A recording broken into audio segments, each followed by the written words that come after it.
በስመ አብ ወወልድ ወመንፈስ ቅዱስ አሐዱ አምላክ አሜን። የተወደዳችሁ የልዑል እግዚአብሔር ቤተሰቦች የደስታ መፍሰሻ የተባለች ምልዕተ ጸጋ ምልዕተ ክብር የሆነች የወላዲተ አምላክ የእናታችን የቅድስት ድንግል ማርያም የቃል ኪዳን ልጆች የቅዱሳን ወዳጆች ወንድሞቻችን እህቶቻችን እናቶቻችን አባቶቻችን ሁላችሁም ምእመናን የእግዚአብሔር ሰላም ለሁላችን ይሁን። እንደምን አመሻችሁ? እንዴት ዋላችሁ? እንዴት ሰነበታችሁ? ምስጋና የባህሪው ምስጋና ገንዘቡ የሚሆን እግዚአብሔር አባታችን እግዚአብሔር ፈጣሪያችን እግዚአብሔር መጋቢያችን በታላቅ ቸርነትና በምህረቱ ሁላችንን በፊቱ ስለሰበሰበን ቃሉን ምክሩን የምናደምጥበት አምላካችን እግዚአብሔር እድል ስለሰጠን ጊዜ ስለሰጠን አምላካችን ስሙ የተመሰገነ ይሁን። እንዴት ናችሁ? ሰላም ናችሁ አይደል? ሁሉ ሰላም ነው። እንኳን ለእመቤታችን ለወላዲተ አምላክ ለቅድስት ድንግል ማርያም ዓመታዊ በዓል ለበዓለ ደብረ ምጥማቅ በሰላም በሕይወት በጤና ደረሳችሁ አደረሰን። እመቤታችን ወላዲተ አምላክ ድንግል ማርያም ደብረ ምጥማቅ በሚባል ስፍራ በተሰራች በአንዲት ቤተክርስቲያን በየዓመቱ በዓሏን ሊያከብሩ ለሚሄዱ ምእመናን ደሞም ለእስላሙም ለክርስቲያኑም ተገልጣ እመቤታችንን ያዩዋት እንደነበር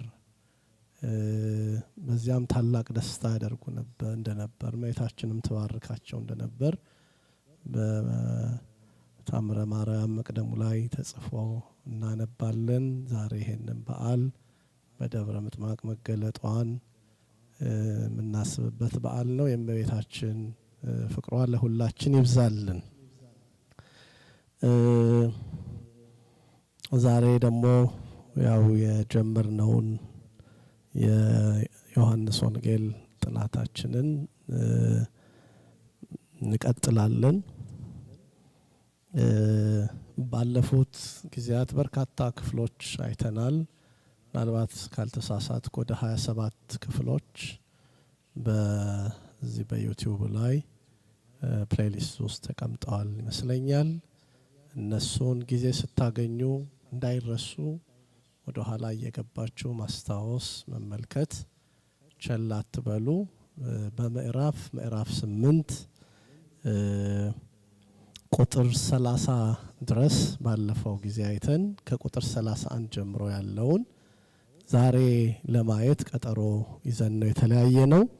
ለአባቶቻችን ለነቢያት ለአባቶቻችን ለሐዋርያት ለአባቶቻችን ለቤተክርስቲያን ሊቃውንት ምስጢርና ጥበቡን የገለጠ ቅዱስ እግዚአብሔር አምላካችን የራቀውን ምስጢር አቅርቦ የረቀቀውን ምስጢር አጉልቶ የቃሉን ደጅ ከፍቶ እንዲያስተምረን ቅዱስ ፈቃዱ ይሁንልን። በማንበብ ጀምራለሁኝ።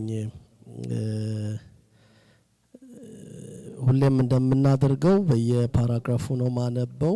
የዮሐንስ ወንጌል ምዕራፍ 8ን ከቁጥር 31 እስከ 33 ድረስ ያለውን አነባለሁኝ። ኢየሱስም ያመኑትን አይሁድ እናንተ በቃሌ ብትኖሩ በእውነት ደቀ መዛሙርቴ ናችሁ፣ እውነትንም ታውቃላችሁ፣ እውነትም አርነት ያወጣችኋል አላቸው። እነርሱም መልሰው የአብርሃም ዘር ነን፣ ለአንድስ እንኳ ከቶ ባሮች አልሆንም፣ አንተ አርነት ትወጣላችሁ እንዴት ትላለህ አሉት ይላል። ታስታውሱ እንደሆን ባለፈው ሳምንት እስከ ቁጥር 30 ድረስ ባየነው ክፍል ውስጥ መድኃኒታችን ኢየሱስ ክርስቶስ ትምህርቱን በሰሙ ጊዜ ብዙዎች ከአይሁድ በእርሱ አመኑ የሚል ነጥብ አንስተን ነበር ያቆምነው። ቁጥር 30 መጨረሻ ላይ ያለው ቃል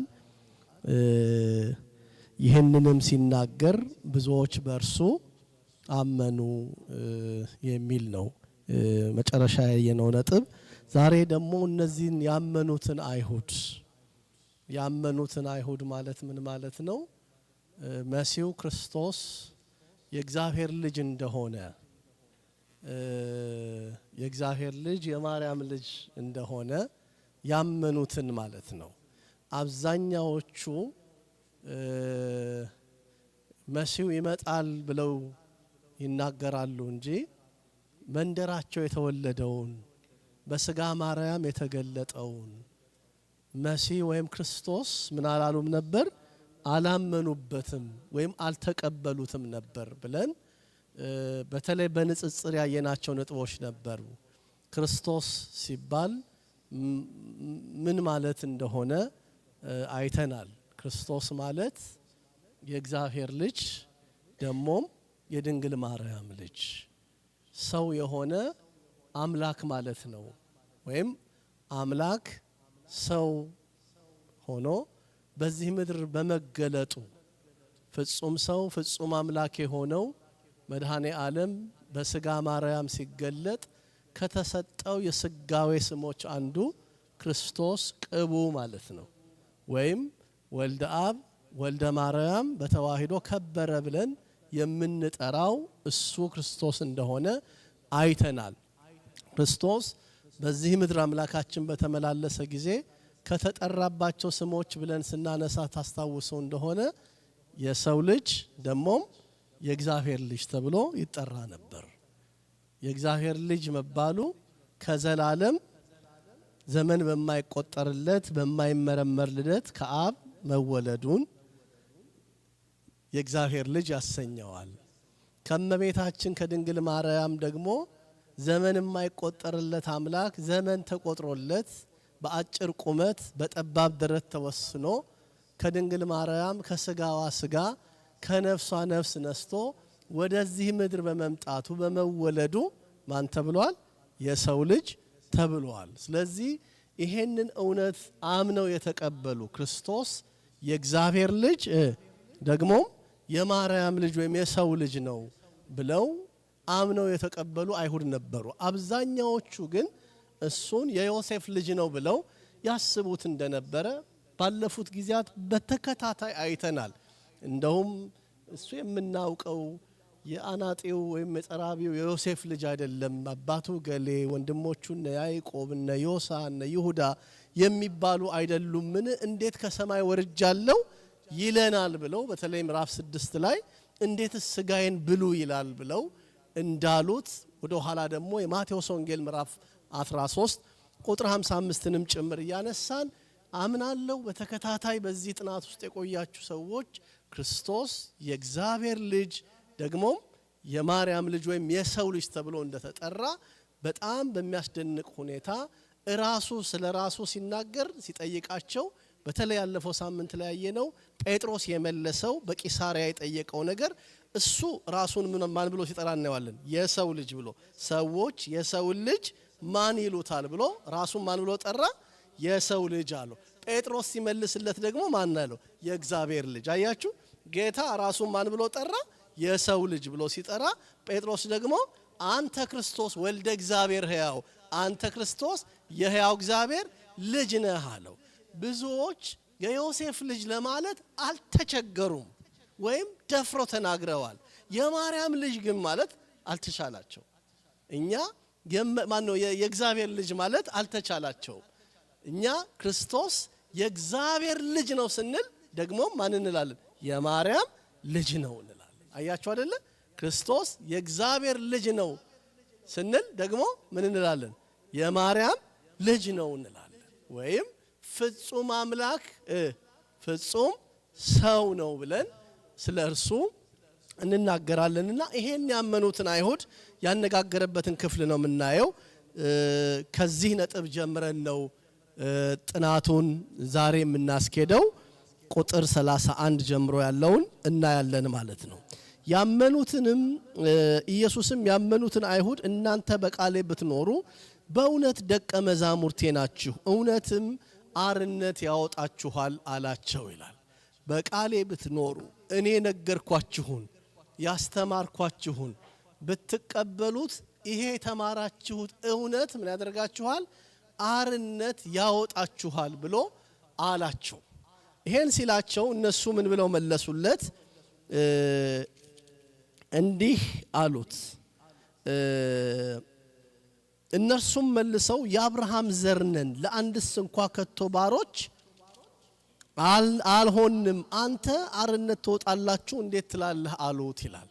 አዎ አይሁድ የማን ዘር ናቸው? የአብርሃም ዘር ናቸው። ከጨዋይቱ ወይም ደግሞ ከእመቤቲቱ ከማን የተወለዱ? ከሳራ የተወለዱ ናቸው። ይሄ ትውልድ ምን አይደለም ከቶ ለማንም ባሪያ አይደለም የተባለ ትውልድ ነው። የአብርሃም ዘር ነን ሲሉ አብርሃም አሕዛብ ባንተ ይባረካሉ የተባለ በእርሱ በኩል ደግሞ ማን? ይስሐቅ፣ በይስሐቅ በኩል ያዕቆብ፣ በያዕቆብ በኩል እመቤታችን ድረስ የሚመጣው ያ የተስፋው ቃል የተነገረለት የትውልድ ሐረግ ከአብርሃም በይስሐቅ በኩል የሚመጣው ነው እና እኛ የአብርሃም ልጆች ነን አሉት። ለአንድስ እንኳ ባሮች አይደለንም። ይሄ ምን ማለት ነው? አይሁድ ወገናቸው ወደ ኋላ ከአብርሃምም ቀደም ብሎ ሲጠና የሴም ወገኖች ናቸው። የማን ናቸው? የሴም ወገኖች ናቸው።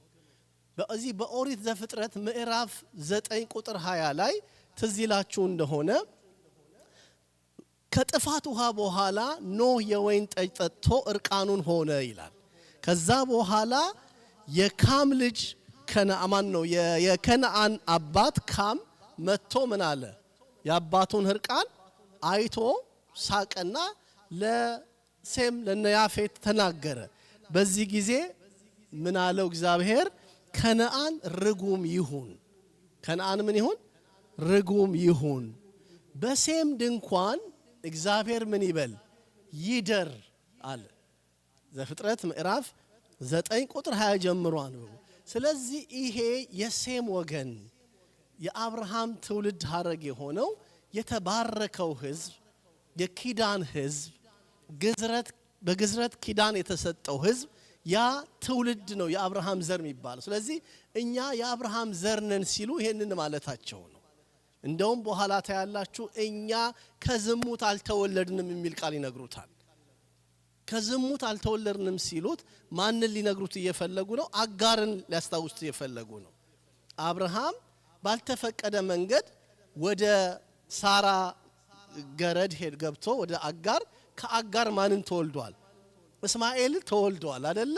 ስለዚህ እኛ በቀጥተኛው በተስፋው ቃል አሕዛብ ባንተ ይባረካሉ በተባለው በአብርሃም በኩል ነን እንጂ ከዚያች ከማን ከገረዲቱ ከማን ከአጋር አይደለንም እያሉ እየነገሩትም ጭምር ነው ማለት ነው። እና ምናልባት ይሄን ሐሳብ አምሯችሁን ለማስፋት እኛ ባሮች አይደለንም ለማለት ምንድነው ድፍረታቸው ምንድነው ምክንያታቸው የሚለውን እንድናውቀው ስለሚረዳ ነው። ከዛ ቀጥሎ እንዲህ ይላል። ኢየሱስም መለሰ እንዲህ ሲል እውነት እውነት እላችኋለሁ ኃጢአት የሚያደርግ ሁሉ የኃጢአት ባሪያ ነው፣ ለባሪያም ለዘላለም በቤት አይኖርም፣ ልጁ ለዘላለም ይኖራል። እንግዲህ ልጁ አርነት ቢያወጣችሁ በእውነት አርነት ትወጣላችሁ። የአብርሃም ዘር መሆናችሁንስ አውቃለሁ አላችሁ። አያችሁ፣ አውቃለሁ፣ ነገር ግን ቃሌ በእናንተ አይኖርምና ልትገርሉኝ ትፈልጋላችሁ። እኔ በአባቴ ዘንድ ያየሁትን እናገራለሁ፣ እናንተም ደግሞ በአባታችሁ ዘንድ ያያችሁትን ታደርጋላችሁ አላቸው። ልብ በሉ። እዚህ ክፍል ላይ ኢየሱስ መለሰ እንዲህ ሲል እውነት እውነት እላችኋለሁ ኃጢአት የሚያደርግ ሁሉ የኃጢአት ባሪያ ነው። የምን ባሪያ ነው? የኃጢአት ባሪያ ነው። ኃጢአተኛ ሰው ኃጢአቱ ምን ያደርገዋል? ባሪያ ያደርገዋል።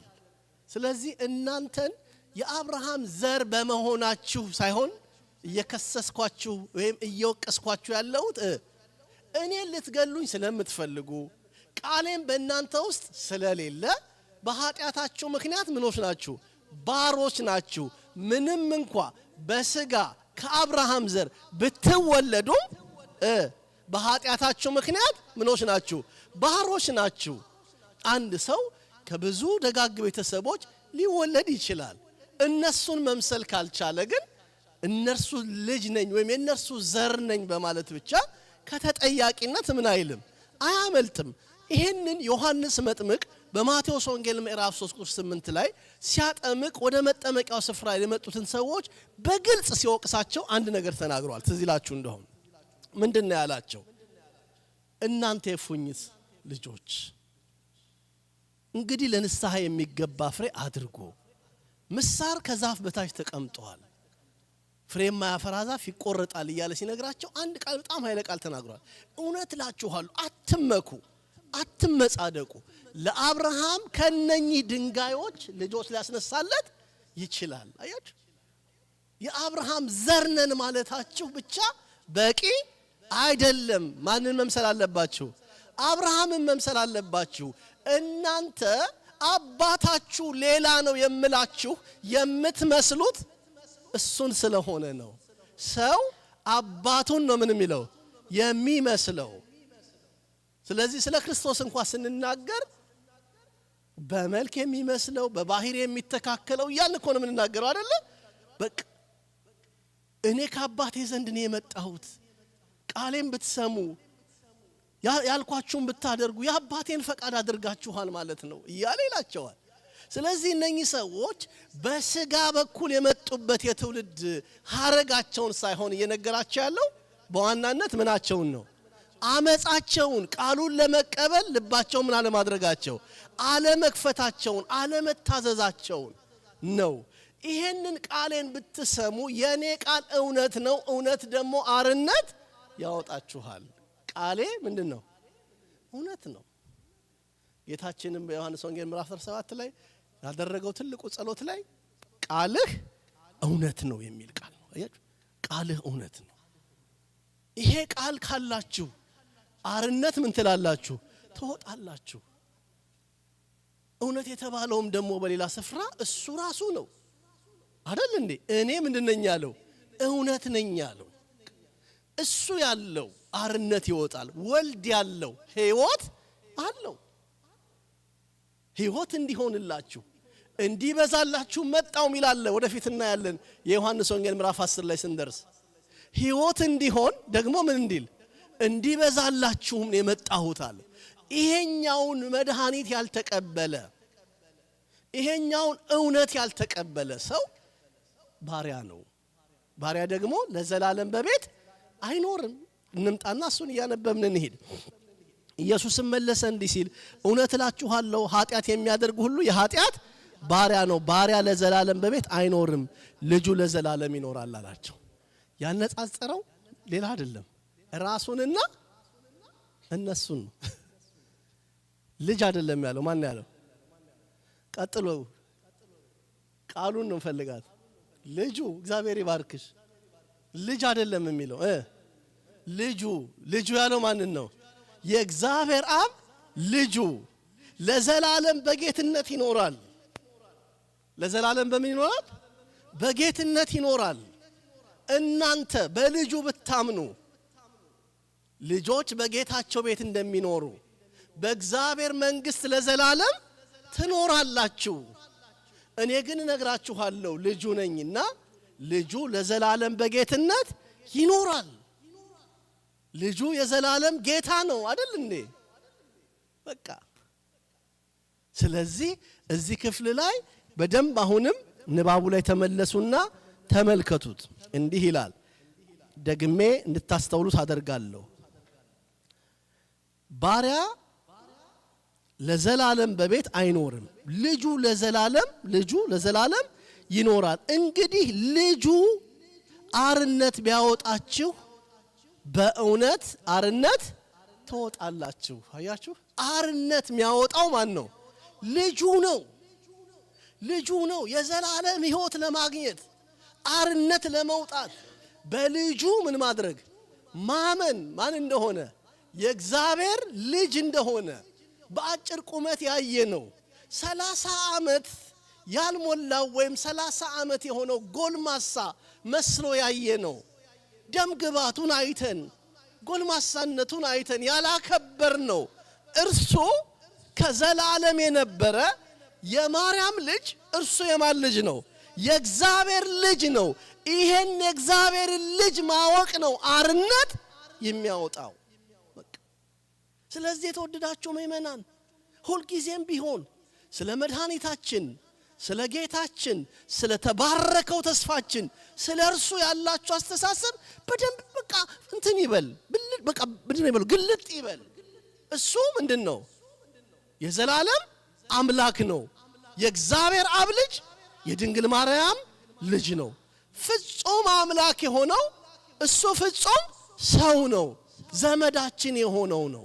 ስለኛ የታመመው ነው። መከራ የተቀበለው ነው። በሶስተኛው ቀን የተነሳው ነው። ወደ ሰማይ ያረገው ነው። ዳግመኛም የሚመጣው ነው። በቃ ይሄ እኮ ነው ክርስትና እኮ። በዚህ አጋጣሚ ክርስትና እኮ ይሄ ነው። ሌላ አይደለም። እውነቴን ነው የምነግራችሁ። ክርስትና ይሄ ነው። ፋውንዴሽኑ አይደለም ምናወራው፣ መሰረቱ ነው። ምንድነው ክርስትና? ክርስቶሳዊ ማን ነው? የክርስቶስ ተከታይ ማለት አለ ክርስቲያን። በቃ በቤተ ክርስቲያን ታሪክ በሲሪያ ዋና ከተማ በአንጾኪያ ነው ለመጀመሪያ ጊዜ ቅዱስ ጴጥሮስ የሲሪያ ቤተክርስቲያን አባት ነው። በዚያ ከተማ የሚኖሩ ክርስቲያኖች ናቸው ሲነቀፉ የክርስቶስ ተከታይ ለማለት ክርስቲያኖች ተብሎ የተጠሩት። የተነቀፉበት ስም ግን በእውነት ታላቅ ስም ክርስቲያኖች፣ ክርስቶስን የሚከተል በክርስቶስ በመሲሁ ምን የሚል የሚያምን ማለት ነው። በቃ እና እውነት የሚያወጣው እሱ ነው። አርነት የሚያወጣው እሱ ነው። የእግዚአብሔር አብ የባህሪ ልጁ ነው። ደሞም የድንግል ማርያም ልጅ ነው። በእመቤታችን በኩል ዘመድ የሆነን እሱ ነው። ባለፈው ሳምንት ደጋግመን ብለናል። እግዚአብሔር ምኔ ነው ብለናል። ዘመዴ ነው አላላችሁ? በቃ የሰው ዘመድ ወገን የሆነን ከወገናችን ማንም ሊደርስብን ባልቻለ ጊዜ በኃጢአታችን ምክንያት በበደላችን ምክንያት ማንም ሊደርስልን ባልቻለ ጊዜ የደረሰልን ዘመድ ማን ነው? መድኃኒታችን ኢየሱስ ክርስቶስ ነው። ስለዚህ ይሄንን ይናገራል። እንግዲህ ልጁ አርነት ቢያወጣችሁ በእውነት አርነት ታወጣላችሁ። የአብርሃም ዘር መሆናችሁን ሳውቃለሁ። ነገር ግን ቃሌ በእናንተ አይኖርምና ልትገድሉኝ ትፈልጋላችሁ። እኔ በአባቴ ዘንድ ያየሁትን እናገራለሁ፣ እናንተም ደግሞ በአባታችሁ ዘንድ ያያችሁትን ታደርጋላችሁ አላቸው። ወደ ኋላ ይነግራቸዋል። እናንተ የምትሰሩት የአባታችሁን ስራ ነው። እኔ የምነግራችሁ በአባቴ ዘንድ ያየሁትን ነው። በአባቴ ዘንድ ያየሁትን ለእናንተ ሕይወት እንዲሆንላችሁ የአባቴንም ፈቃድ በማድረግ እናንተን ወደ አባቴ መንግሥት ላፈልሳችሁ እንደ የመጣሁት እናንተ ደግሞ ከማን ከአባታችሁ አላችሁ። አባታችሁ ይነግራችኋል ዝቅ ብሎ ከመጀመሪያው ነፍሰ ገዳይ ነው ይላችኋል። መቼ ይመስላችኋል? አዳምን ከማስወጣት ጀምሮ ከገነት ከዚያ ጊዜ ጀምሮ ነፍሰ ገዳይ ነው። በየዘመኑ ይገድል ነበረ። በኢዮብ ዘመን ኢዮብን የፈተነ ብዙ የእግዚአብሔርን ሰዎች የተዋጋ የተገዳደረ ዛሬም የሚታገልን ነፍሰ ገዳይ ነው አባታችሁ ከመጀመሪያው ብሎ የሚለው እሱ ማን ነው? ዲያብሎስ ነው። ዲያብሎስ ነው ልባቸውን የዘጋ። እናንተ ደንዳኖች ያላቸው ማን ነው? እስጢፋኖስ ለምን አታምኑ? ከአባቶቻችሁ ዘመን ጀምሮ እንዲህ ነበረ። የእግዚአብሔር ታቦት በድንኳን ነበር፣ በነ ዳዊት ዘመን እንዲሆነ በነገሌ ዘመን እንዲሆነ ብሎ በኋላ ግን እግዚአብሔር ተስፋው እንዴት እንደፈጸመ እየነገራቸው ይሄን ከማመን ልባችሁ ምን ያለ የዘገየ እያለ ይነግራቸዋል። በቃ እነኚህን ነው የሚወቅሳቸው። ስለዚህ እዚህ ክፍል ላይ እንዲህ ይላል፣ ነገር ግን ቃሌ በእናንተ አይኖርም፣ ልትገድሉኝ ትፈልጋላችሁ። እኔ በአባቴ ዘንድ ያየሁትን እናገራለሁ፣ እናንተም ደግሞ በአባታችሁ ዘንድ ያያችሁትን ታደርጋላችሁ አላቸው ይላል። ከዛ ከቁጥር 9 ጀምሮ ያለውን ደሞ አነባለሁ። መልሰውም አባታችንስ አብርሃም ነው አሉት። ኢየሱስም የአብርሃም ልጆች ብትሆኑ የአብርሃምን ሥራ በሰራችሁ ነበር። ነገር ግን አሁን ከእግዚአብሔር የሰማሁትን እውነት የነገርኳችሁን ሰው ልትገድሉኝ ትፈልጋላችሁ። አያችሁ?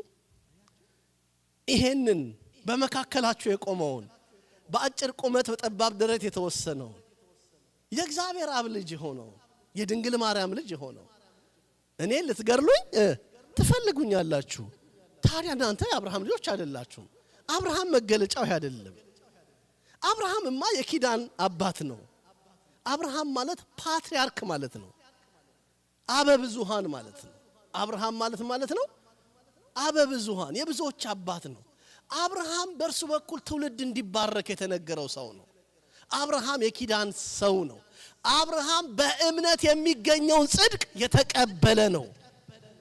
በኋላ ታዩታላችሁ። አብርሃም ዕለተ ዓርብን ማየት የሚናፍቅ አብርሃም እግዚአብሔር በሁለት መንገድ የወልደ እግዚአብሔር የመሲሁን መምጣት የገለጠለት ታላቅ ሰው ነው። አብርሃም የአዲስ ኪዳን ቁርባን በዕለተ ሐሙስ ምሴተ ሐሙስ ምሽት የተጀመረውን በኋላም በዕለተ ዓርብ በማድረግ የፈጸመውን ያንን ከዚያ የኮሎዶ ጎሞር ነገስታትን ድል ነስቶ ሲመለስ ከካህኑ ከመልከጼዴቅ ጋር ተገናኝቶ ህብስቱንና ወይኑን ከእጁ በመቀበል የአዲስ ኪዳንን መስዋዕት የዕለተ ዓርብን የቤዛነቱን ስራ በዚህ መልክ የተረዳ ታላቅ ሰው ነው አብርሃም። ሌላ ደግሞ እናመጣለን በኋላ የዛ ሰው ልጆች አይደላችሁም እያላቸው ነው። የሰማችሁኝ ነው? አይደላችሁም። ተረፈ ቄርሎስ የሚባል መጽሐፍ ላይ የተጻፈ ነው። አብርሃም እግዚአብሔርን ሁልጊዜ ይጠይቀው የነበረው ባክህ አንተ እንዳይ እፈልጋለሁ እያለ አብርሃም ይጠይቀው ነበር። ዕለተ ዓርብን ታያለህ ብሎት ነበር። በሁለት ቦታ እናየዋለን። ይሄ አንዱ ነው። ሁለተኛው ስንደርስበት እናያለን። ስለ አብርሃም በግልጽ ከነሱ ጋር የተነጋገረበት ክፍል አለ። ይሄንን ሲተረጉሙ ያነሱት ነጥብ ነው አንዱ ተረፈ ቄርሎስ ላይ የኋላ ሊቃውንት አባቶቻችን ያነሱት ማለት ነው። ልመለስ ወደ ነጥቤ። መልሰውም አባታችን አብርሃም ነው አሉት። ኢየሱስም የአብርሃም ልጆች ብትሆኑስ የአብርሃምን ሥራ በሰራችሁ ነበር። ነገር ግን አሁን ከእግዚአብሔር የሰማሁትን እውነት የነገርኳችሁን ሰው ልትገድሉኝ ትፈልጋላችሁ። አብርሃም እንዲህ አላደረገም ማለት አብርሃም እንዲህ አላደረገም። እናንተ የአባታችሁን ሥራ ታደርጋላችሁ አላቸው። እኛስ ከዝሙት አልተወለድንም አሉት። እኛ ከምን ከዝሙት አልተወለድንም አሉት። ይኸው ቅድም እንዳልኳችሁ ከማን በአጋር በኩል አይደለም። እኛ የእስማኤል ዘሮች አይደለንም። እኛ በግዝረት ኪዳን ከተቀበለው ከአብርሃም ወገን ነን ብለው ለመናገር ደፈሩ እና እኛስ ከዝሙት አልተወለድንም፣ አንድ አባት አለን፣ እርሱም እግዚአብሔር ነው አሉት ይላል። ይገርማችኋል። እርሱም ማን ነው? እግዚአብሔር አባታችን ነው የሚሉ የእግዚአብሔር ልጅ እግዚአብሔር የሆነውን ወልድን ምን ያላሉ ያልተቀበሉ። ኢየሱስ ክርስቶስ የእግዚአብሔር ልጅ እግዚአብሔር ነው። እስቲ በሉ እግዚአብሔር ነው። እግዚአብሔር የምን ስም ነው? የባህሪ ስም ነው አይደለ? አዎ። እግዚአብሔር አብ እንላለን፣ እግዚአብሔር ወልድ እንላለን፣ እግዚአብሔር መንፈስ ቅዱስ እንላለን። ለገዥነቱ፣ ለአምላክነቱ፣ ለጌትነቱ፣ ለባህሪው የሚሰጥ ምኑ ነው? ስም ነው። እግዚአብሔር እያልን እንጠራለን፣ አምላክ እያልን እንጠራለን። እግዚአብሔር ስል ሊቃውንቱ ያሉትን ነግራቸዋል። ትዝ ይላችሁ እንደሆነ እግዚአብሔር ስል ምን ማለቴ ነው? አብ ወልድ መንፈስ ቅዱስ ማለቴ ነው። ስለዚህ እግዚአብሔር እያልን ስናወራ አብ ወልድ መንፈስ ቅዱስ እያልን ነው። ሥላሴ በአካል ሶስት ናቸውና ደግሞ እግዚአብሔር አብ ስንል የአካል ሶስትነታቸው መዘርዘራችን ነው አይደለ? የስምም ሶስትነታቸው አይደል? በስም በአካል በግብር ስንት ናቸው? ሶስት። እግዚአብሔር አብ እግዚአብሔር ወልድ፣ እግዚአብሔር መንፈስ ቅዱስ። ስለዚህ በአካል ስንጠራ አብ ወልድ መንፈስ ቅዱስ እያልን ስንትነታቸውን ሶስትነታቸውን አንድ አምላክ እግዚአብሔር ደግሞ ስንል አንድነታቸው የጠራን። ስለዚህ የአብርሃም የእግዚአብሔር ልጆች ነን ብለው አሉት።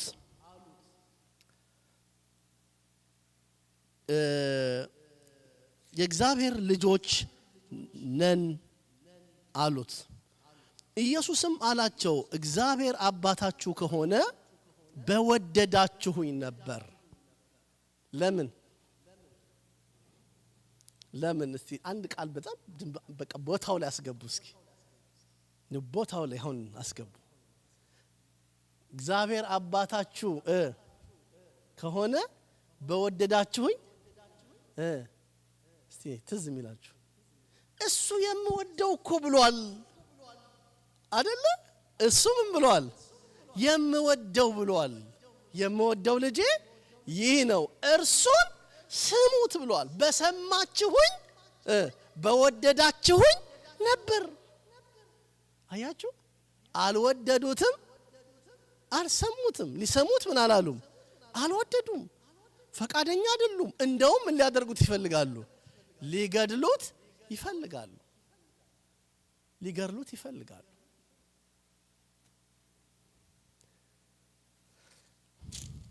በወደዳችሁኝ ነበር፣ እኔ ግን ከእግዚአብሔር ወጥቼ መጥቻለሁና። አያችሁ፣ ያ ከሰማይ የወረደው ከድንግል ማርያም የተወለደው አሁን በእናንተ መካከል ቆሞ የሚናገራችሁ እርሱ ከዘላለም ከማጋር ነበረ፣ ከባህሪ አባቱ ከአብ ከባህሪ ሕይወቱ ከማጋር ከመንፈስ ቅዱስ ጋር የነበረ ነው። እርሱ ላከኝ እንጂ ከራሴ አልመጣሁምና ንግግሬን የማታስተውሉት ስለምንድን ነው?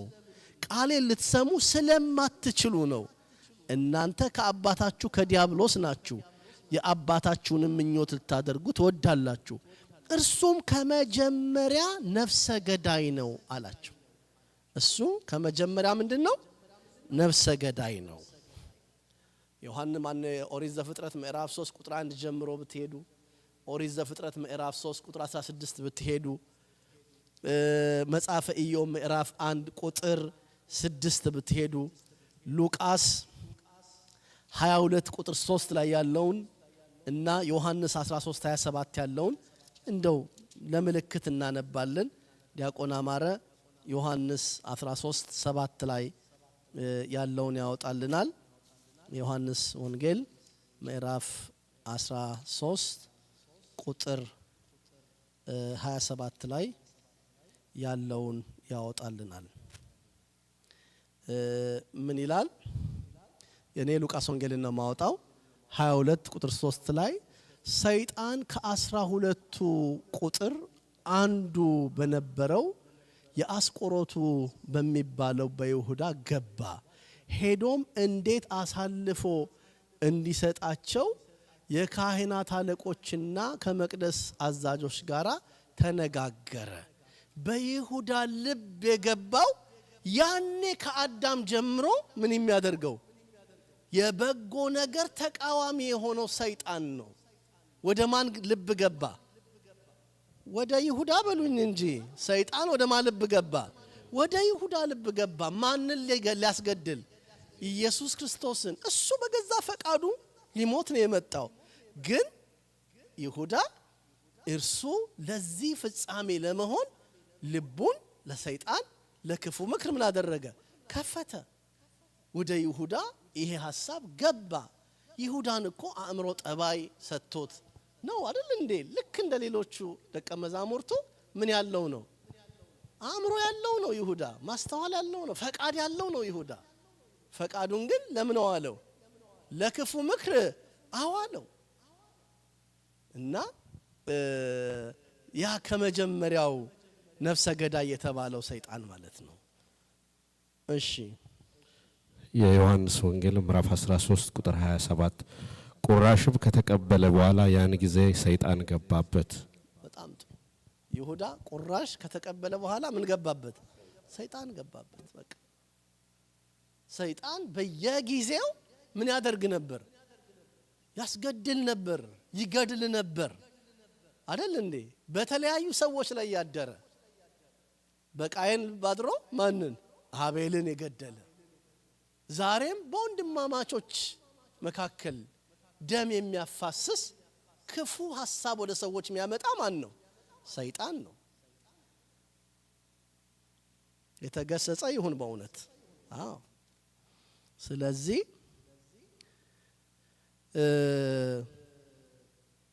ንግግሬን የማታስተውሉት ስለምንድን ነው? ቃሌን ልትሰሙ ስለማትችሉ ነው። እናንተ ከአባታችሁ ከዲያብሎስ ናችሁ፣ የአባታችሁ ምኞት ታደርጉ ትወዳላችሁ። እርሱም ከመጀመሪያ ነፍሰ ገዳይ ነበረ፣ እውነት በእርሱ ስለሌለ በእውነት አልቆመም።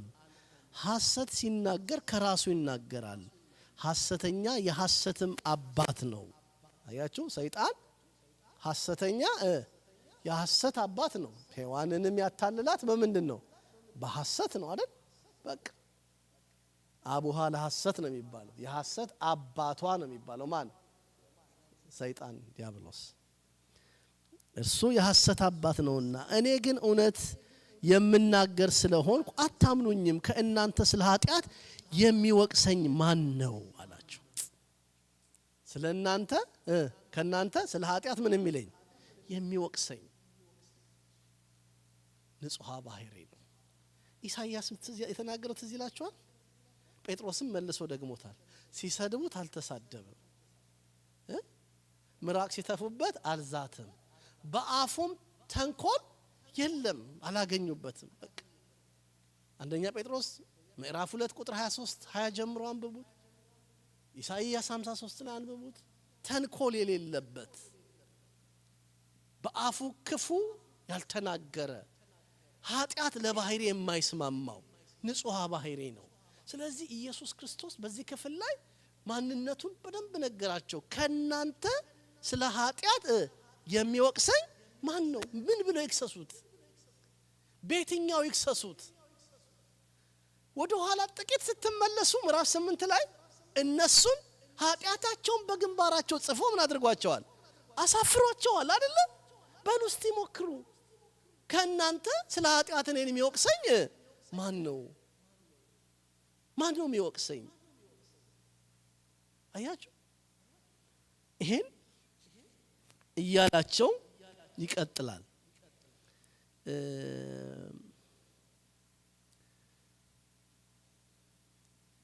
ከእናንተ ስለ ኃጢአት የሚወቅሰኝ ማን ነው?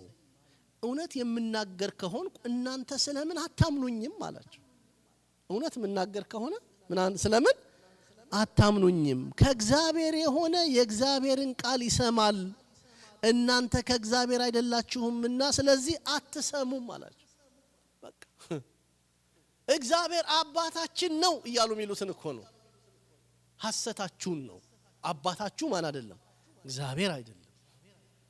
ስለዚህ ማንም ሰው ወልድን ካላወቀ እግዚአብሔርን አብን አውቃለሁ ብሎ ሊናገር አይችልም።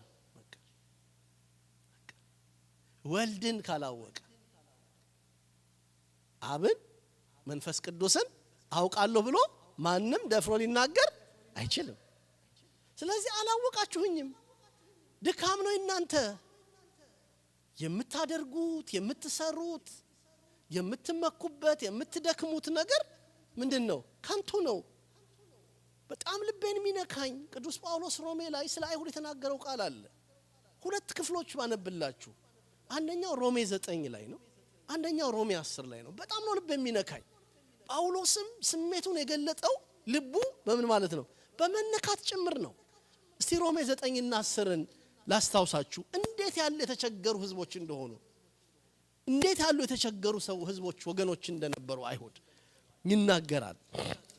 ሮሜ ምዕራፍ 9 አነባለሁ። መጀመሪያ ቁጥር 1 ጀምሮ ብዙ ሐዘን የማያቋርጥም ጭንቀት በልቤ አለብኝ ስል በክርስቶስ ሆኜ እውነትን እናገራለሁ፣ አልዋሽም።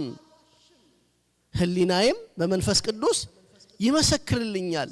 በስጋ ዘመዶቼ ስለሆኑት ስለ ወንድሞቼ ከክርስቶስ ተለይቼ እኔ ራሴ የተረገምኩ እንደሆን እጸልይ ነበርና እነሱ እስራኤላውያን ናቸውና ልጅነትና ክብር ኪዳንም የሕግም መሰጠት የመቅደስም ሥርዓት የተስፋውም ቃል ለእነርሱ ናቸው፣ አባቶችም ለእነርሱ ናቸውና ከእነርሱም ክርስቶስ በስጋ መጣ።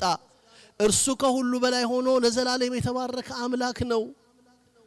ነገር ግን የእግዚአብሔር ቃል የተሻረ አይደለምና እነዚህ እስራኤል የሚወለዱ ሁሉ እስራኤል አይደሉምና።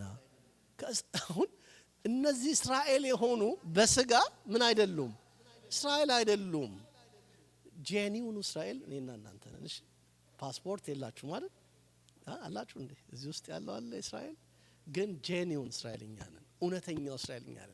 ምክንያቱም የዮሐንስ ወንጌል ምዕራፍ 15 ቁጥር 1 ላይ ጌታችን ሲያስተምር እውነተኛው የወይን ግንድ እኔ ነኝ፣ ቅርንጫፎቹም እናንተ ናችሁ። ቅርንጫፍ በወይኑ ግንድ ባይኖር ፍሬ ሊያፈራ አይችልም፣ እናንተም በእኔ ባትኖሩ አትችሉም አለ። ስለዚህ ከእውነተኛው የወይን ግንድ ከክርስቶስ የተለየ ምን አይደለም፣ ፍሬ የማያፈራ ሕይወት የሌለው ነው። ስለዚህ እነዚህ አይሁድ እስራኤላዊ ናቸው በስጋ ግን በግልጥ ምን አይደሉም?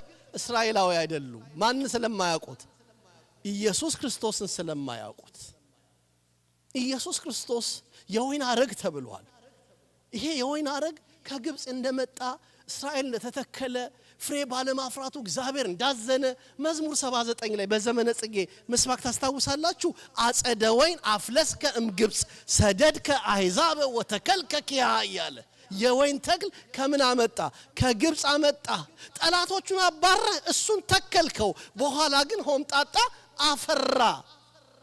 ወይ በላ ኩሉ ኃላፊ ፍኖት መንገደኛ ሁሉ የሚቀጥፈው እሪያዎች የተራገጡበት ያበላሹት።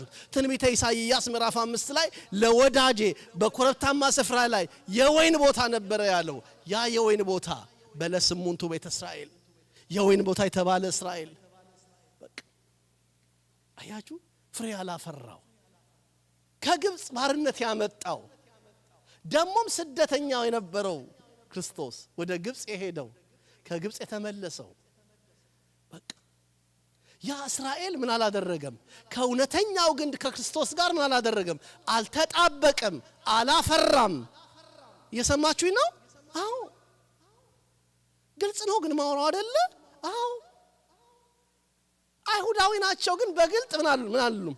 አይሁዳዊ አይደሉም። ስለዚህ ሳንሽ ኮረመም እውነተኛው እስራኤል እኔ ነኝ፣ በቃ እኔ ነኝ።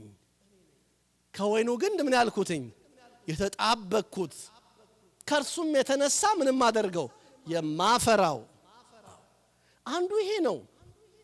ሁለተኛ ሮሜ ምዕራፍ 10 ላይ ነው እንዲህ ይላል፣ ወንድሞች ሆይ የልቤ በጎ ፈቃድና ስለ እስራኤል ወደ እግዚአብሔር ልመናዬ እንዲድኑ ነው አለ።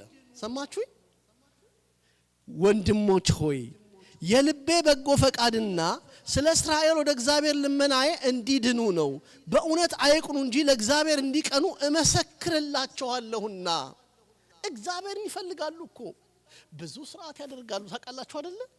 ብዙ ስርዓት ከዘረጉ ያጥፉ፣ ካጠፉ አይዘረጉ፣ የሰቀሉትን አያወርዱ፣ ደጃቸውን አይዘጉ። እንደው በብዙ ስርዓት የሚደክሙ ናቸው።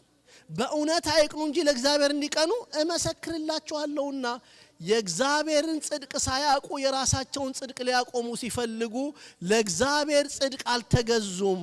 የሚያምኑ ሁሉ ይጸድቁ ዘንድ ክርስቶስ የሕግ ፍጻሜ ነው አለ። እስቲ በሉ የሚያምኑ ሁሉ ምን ይሉ ዘንድ? ይጸድቁ ዘንድ ክርስቶስ የሕግ ፍጻሜ ነው። ለሕግ ያልተቻለው ለሰው ያልተቻለው ሕግን መፈጸም ከሰው ወገን የሚችል በመጥፋቱ የሚታደግ የሚረዳ የለም።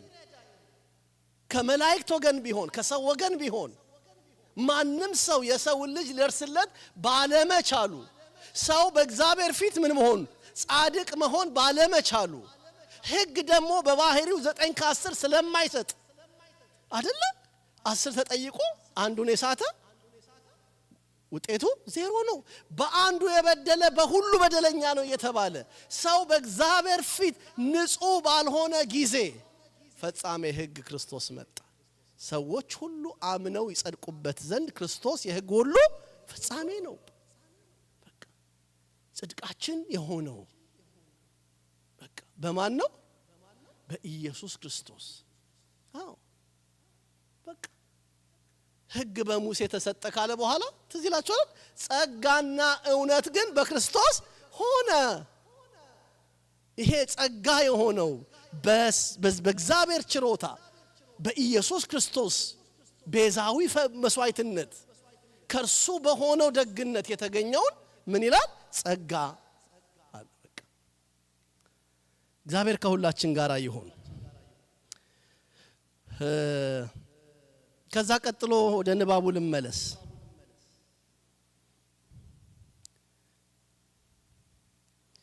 ከእናንተ ስለ ኃጢአት የሚወቅሰኝ ማን ነው? እውነት የምናገር ከሆንኩ እናንተ ስለምን አታምኑኝም? ከእግዚአብሔር የሆነ የእግዚአብሔርን ቃል ይሰማልና እናንተ ከእግዚአብሔር አይደላችሁምና አትሰሙም ካለ በኋላ ቁጥር 48 ጀምሮ እንዲህ ይላል። አይሁድ መልሰው ሳምራዊ እንደሆንክ ጋኔንም እንዳለብህ በማለት እኛ መልካም እንል የለምን አሉት። ኢየሱስም መለሰ እንዲህ ሲል እኔስ ጋኔን የለብኝም፣ ነገር ግን አባቴን አከብራለሁ፣ እናንተም ታዋርዱኛላችሁ።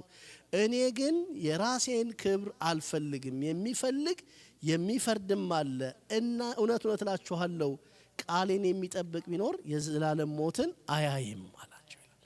አሁን በጣም ትልቁ ትዕቢታቸው አንተ አሉት መጀመሪያ ሳምራዊ ነህ አሉት። ምንድነህ አሉት? ሳምራዊ ነህ። ሳምራውያን በአይሁድ ዘንድ የተጠሉ ናቸው። ንቀታቸውን ነገሩት። ሌላው ሳምራውያን አምልኮተ እግዚአብሔርና አምልኮተ ጣዖትን የሚቀላቅሉ ናቸው። አያችሁ፣ አምልኮተ እግዚአብሔር አላቸው፣ ደግሞ ምን አላቸው? አምልኮ ጣዖት አላቸው። እና በዚህ ለሱ ያላቸውን ጥላቻ ነገሩት። ሎቱ ስብሐት። ይሄን ብቻ አይደለም ያሉት፣ ጋኔን አለብህ አሉት። አጋንንት በስሙ የሚሰደዱለትን ታዝዝ ይላችኋል። ማርቆስ ወንጌል ምዕራፍ 5 ላይ ሂዱ። ያ ብዙ ዘመን በክፉ አጋንንት ይሰቃይ የነበረው ሰው ወደ ኢየሱስ ክርስቶስ ሲመጣ በእርሱ ላይ ያደረው ሰይጣን ምንድን ነው ያለው? የእግዚአብሔር ልጅ ታጠፋን ዘንድ መጣህን አይደል እንዴ ያለው? ያ ክፉ ሰይጣን ማን ነው ስምህ ሲለው ሌጊዮን ነኝ ያለው። እንግዲህ ምን ላድርግ ሲለው ወደ እሪያው እንድንገባ ፍቀድልን ያለው። አጋንንት በስሙ የሚሰደዱ ዛሬም ከስሞች ሁሉ በላይ በሆነው ስም፣ መድኃኒት በሆነው ስም፣ አዳኝ በሆነው ስም በዚህ ስም አጋንንትን ምን እናደርጋለን? እናሳድዳለን። እክህደከ ሰይጣን እያለ ጉልበተኛውን ስም፣ ኃይለኛውን ስም፣ ሰይጣን የሚታሰርበትን ስም እየጠራን ሰይጣንን እንቃወማለን። እነሱ ግን በድፍረት ምን አለብህ አሉት? ጋኔን አለብህ አሉት። ለሱ ምስጋና ይግባው። ሎቱ ስብሐት ማለት ለሱ ምስጋና ይግባው። እነሱ ያሉት ነገር አይገባም። አንዳንድ ጊዜ አንዳንድ ሰው ሎቱ ስብሐት ይላሉ አይደል? ለሱ ምን ይሁን ምስጋና ይግባው ማለት ነው። እነሱ በድፍረት ይሄን አሉት። ቃሉን ንባቡን ላለመግደፍ ነው እንጂ ለመናገር ምን የሚያደርግ ነው? የሚሰቅ ነው። እሱ አጋንንት በፍርሃት በመንቀጥቀጥ ከፊቱ የሚሸሹት በቃ አጋንንት ሰይጣንን ድል የነሳ ዲያብሎስን ድል የነሳ ሞት ሆይ ሞጊያ ሄታል እያልን በትንሳኤ ምንናገርለት ራእይ 1 ላይ ተጽፎ የጥልቁ መክፈቻ በእጄ ነው ያለው በሞትና በሲኦል ላይ ስልጣን አለኝ ያለውን እኮ ነው ምን ያሉት? አጋንንት አለብህ ያሉት። እንዴት ያለ አለመታደል ነው ለአይሁድ። ኢየሱስም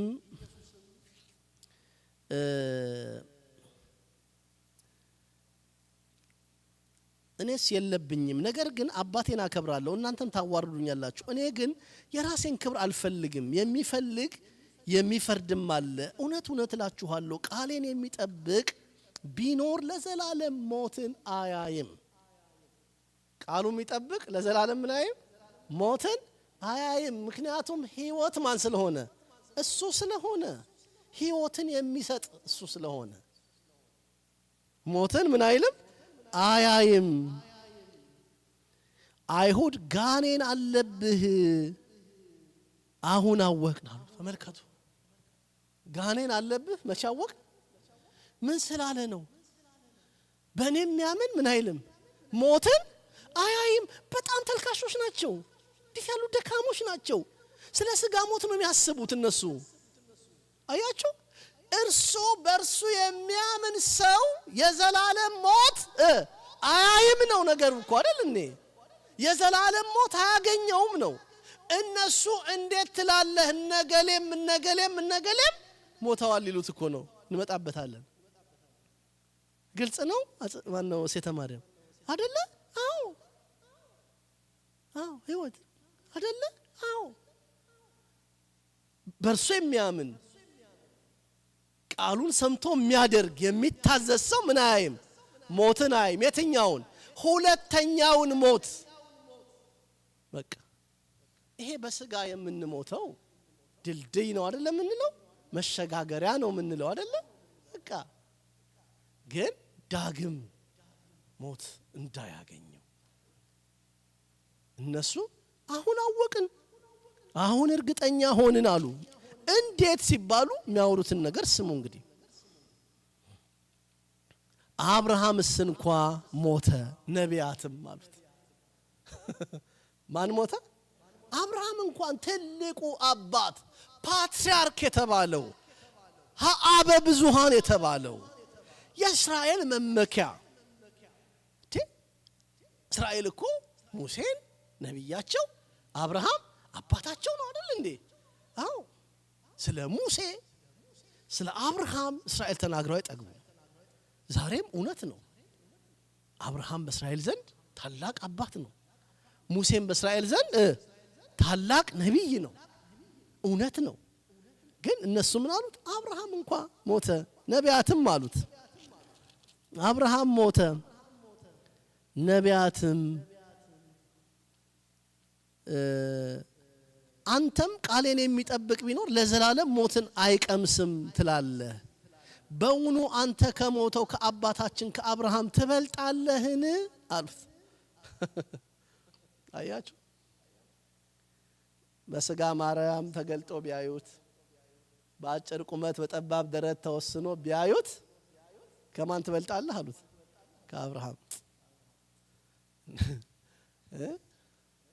አብርሃም ማንን ነው ማየት የምትፈልገው ቢባል እሱን ነው እኮ ነው የሚለው አይደል?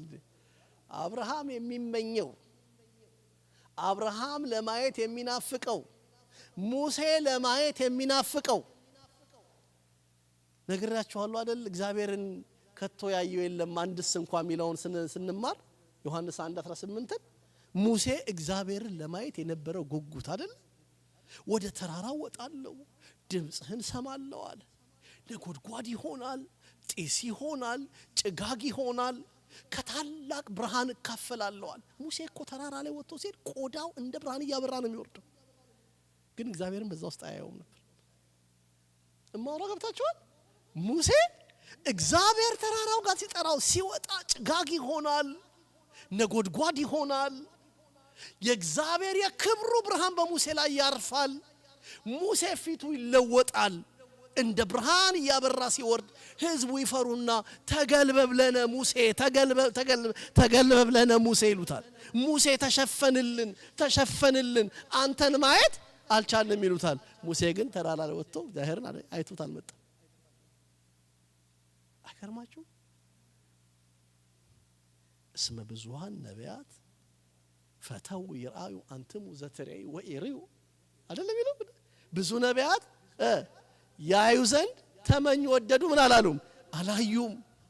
ሙሴ አሁን አይደለም በሰንጣቃ ላይ ሆኜ ነው የምታየኝ፣ አሁን አታየኝም፣ ፊቴን አይቶ የሚድን የለም የተባለው። ያ አብርሃም የሚናፍቀው አብርሃም ተመነየ ነው እኮ የሚለው። ቀኔን ያይ ዘንድ አብርሃም ተመኘ የተባለው እንዴ አንተ ከአብርሃም ትበልጣለህ፣ ከትልቁ አባታችን ከሙሴ ትበልጣለህ። አብርሃምም እኮ ሞቷል፣ ሙሴም ደግሞ ሞቷል አሉት። እና ምን እንዳላቸው ታውቃላችሁ?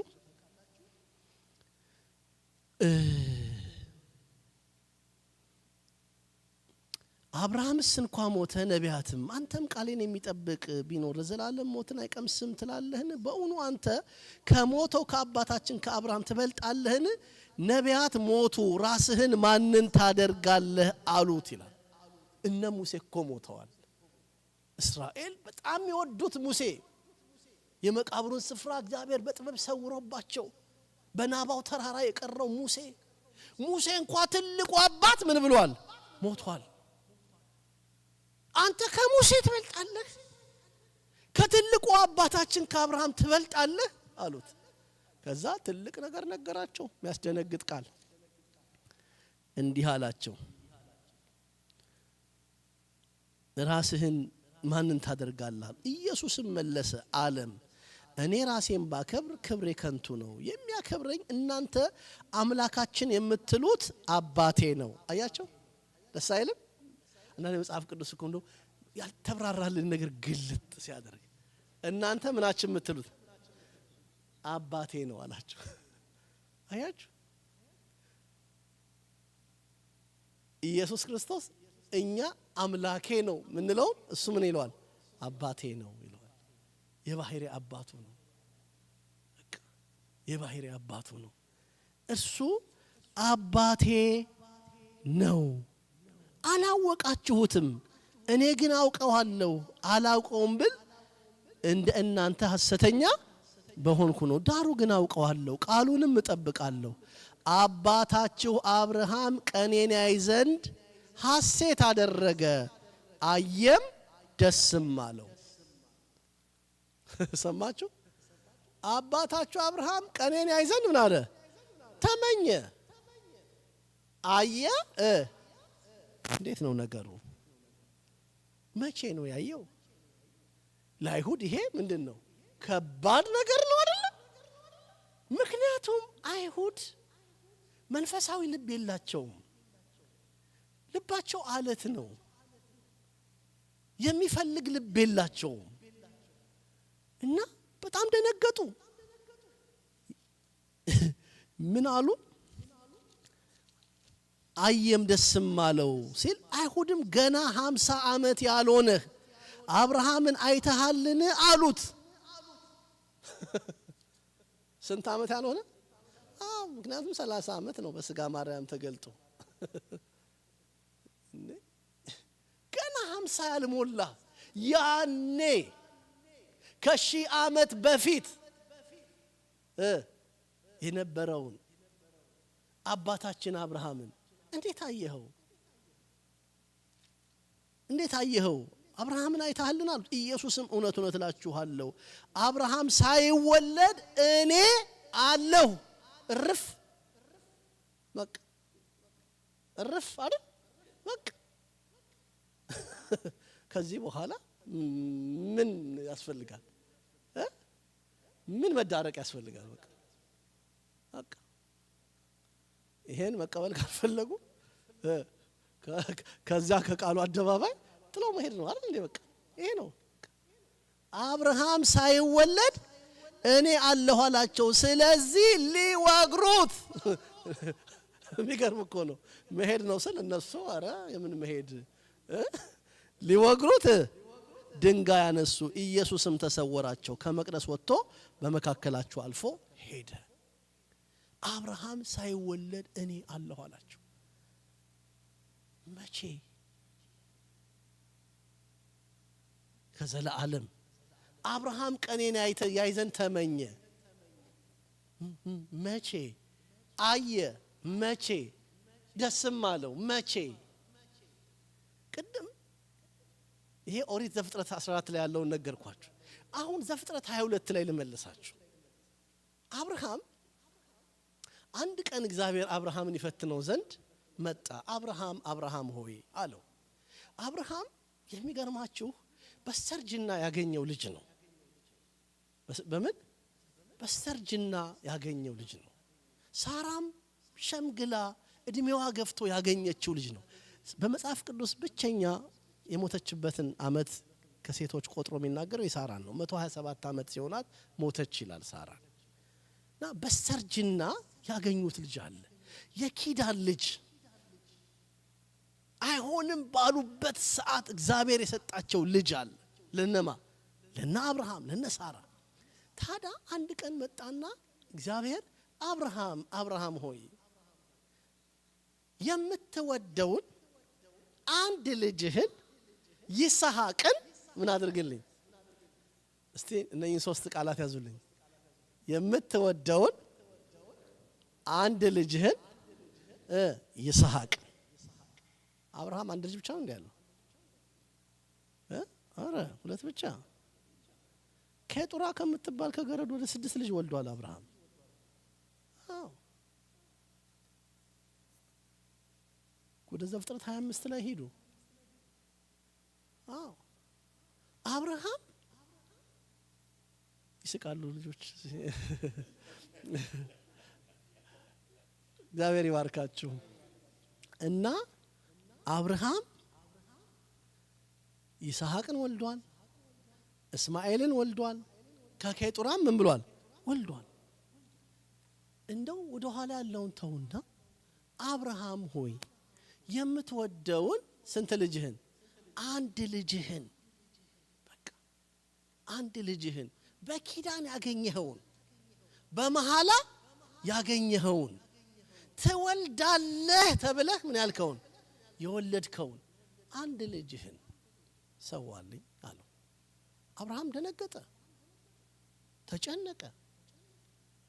እና አብርሃም የተናገረው እንደ ሞተ ከሆነው ከአብርሃም ወይም እንደ ሞተ ሰው ከሆነችው ከሳራ እግዚአብሔር ምን አስገኝቷል? በጣም ይገርማችሁ ዕብራውያን ላይ እንደ ሞተ ከሆነው ሰው ለተገኘው ልጅ የሰጠው እግዚአብሔር ቢሞት እንኳን ሊያስነሳው እንዲችል አመነ ይላል። አቤት ደስ ሲል! ደስ አይልም? ምክንያቱም እንደ ሞተ ከሆነው ሰው ልጅ ካስገኘ እግዚአብሔር ቢሞት ደግሞ ያስነሳው እንዲችል ምን አደረገ ይላል? አመነ ይላል። አብርሃም የሚደንቅ ሰው ነው።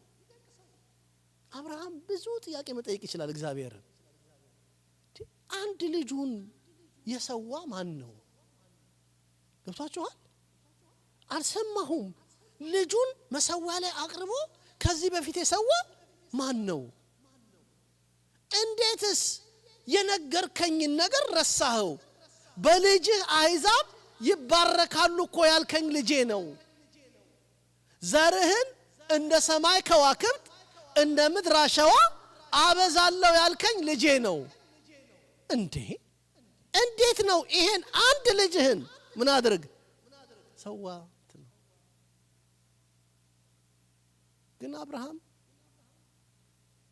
ቅድም ባልኳችሁ እምነት ጉዳዩን እንኳን ከሳራ ጋር ለማውራት በማይችልበት ሁኔታ የእግዚአብሔርን ፈቃድ ለመፈጸም አብርሃም ተነሳ። የትምህርታችን ማጠቃለያ ሐሳብ ዛሬ እዚህ ላይ ነው የሚሆነው። ዘፍጥረት 22 ላይ ተመለሱና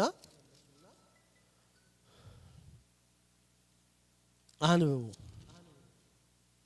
ከነዚህም ቀኖች በኋላ እግዚአብሔር አብርሃምን ፈተነው እንዲህም አለው፣ አብርሃም ሆይ አብርሃም ሆይ።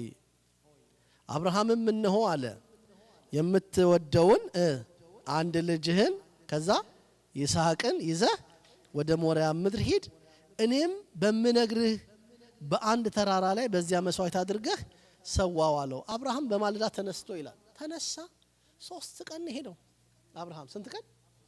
3 ቀን ይሄዳል፣ ይተኛል፣ ይነሳል፣ እስከ ተራራው ይሄዳል።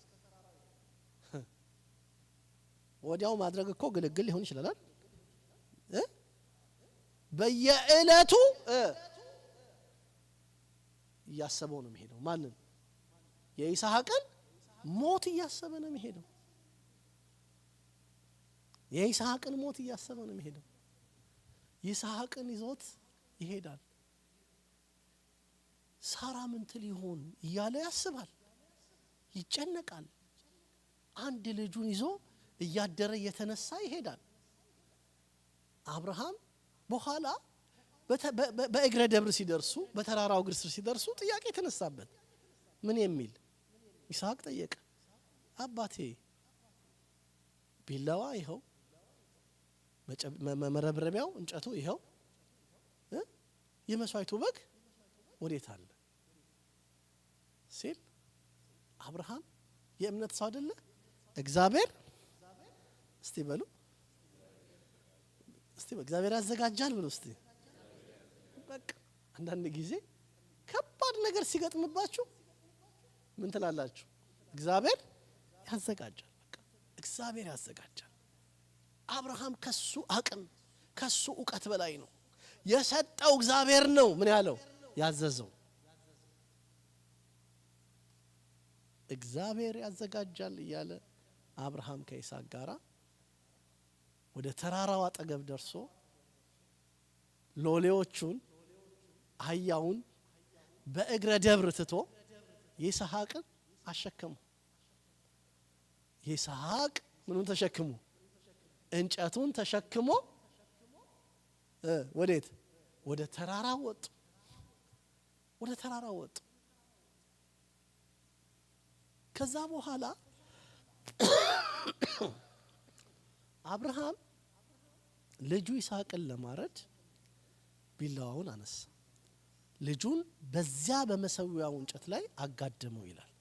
ያን ጊዜ እግዚአብሔር አብርሃም አብርሃም በልጅህ በይስሐቅ ላይ አንዳች አታድርግ፣ አንድ ልጅህን ለኔ አልከለከልክም። ስለዚህ በመሰዊያው አጠገብ በዕፀ ሳቤቅ የታሰረውን በግ እሱን መስዋዕት አድርግ አለው። የታመነበት እግዚአብሔር የመስዋዕቱን በግ ምን አደረገ? አዘጋጀ። ቶሎ ልናገርና ልጠቅልለው።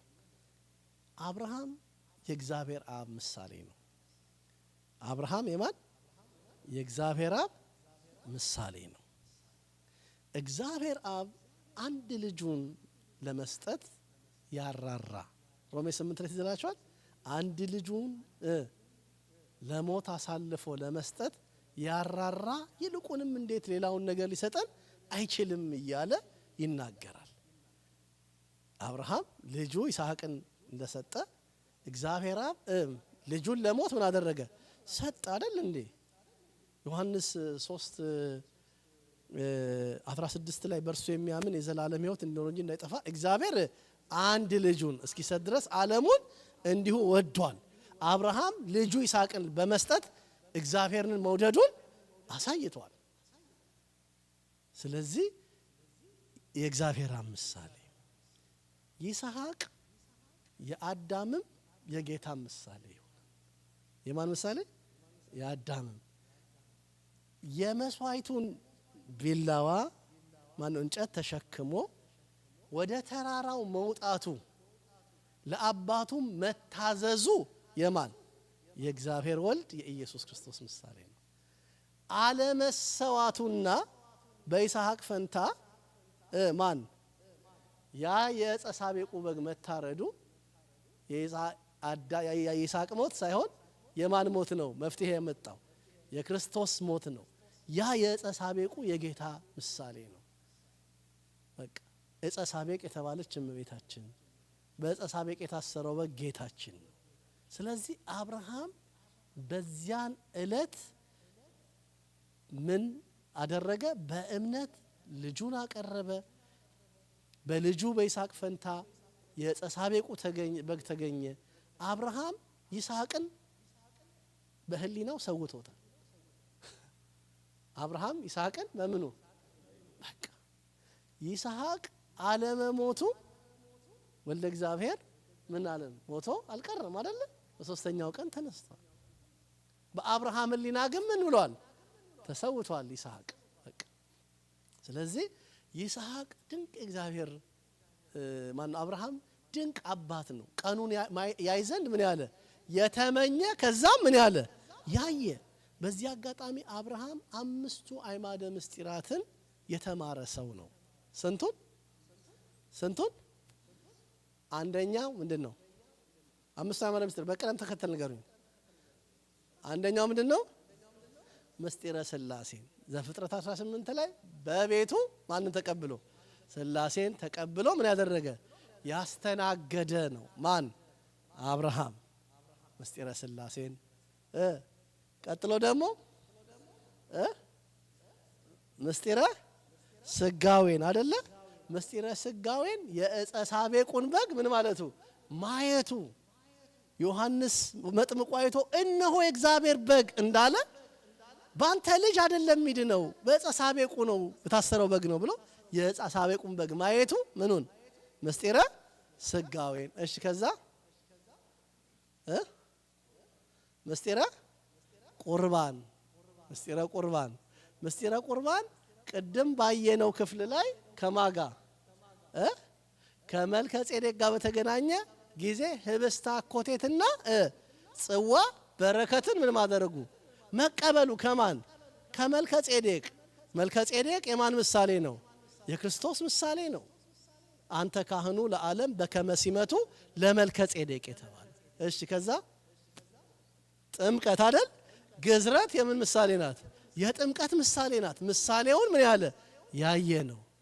እሺ ቀጥሎ ምስጢረ ትንሣኤ ሙታን በአብርሃም ህሊና የተሰዋው ይስሐቅ ምን ሳይል ሳይሞት ማየቱ ምስጢረ ምንድነው? ትንሣኤ ሙታን። እነኝን ሁሉ ያየ ታላቅ ሰው ነው። ማን? አብርሃም። ስለዚህ አብርሃም ቀኔን ያይ ዘንድ ተመኘ፣ አየም፣ ደስም አለው አለ። አብርሃም ሳይወለድ እኔ ነበርኩ አለ። ክርስቶስ ከዘላለም የነበረ የባህሪ አምላክ ነው። ምዕራፍ 8ን ጨርሰናል። ያስተማረን የመከረን የአባቶቻችን አምላክ ልዑል እግዚአብሔር ስሙ ይክበር ይመስገን። የእመቤታችን የድንግል ማርያም አማላጅነት የቅዱሳን ሁሉ ጸሎት ሁላችን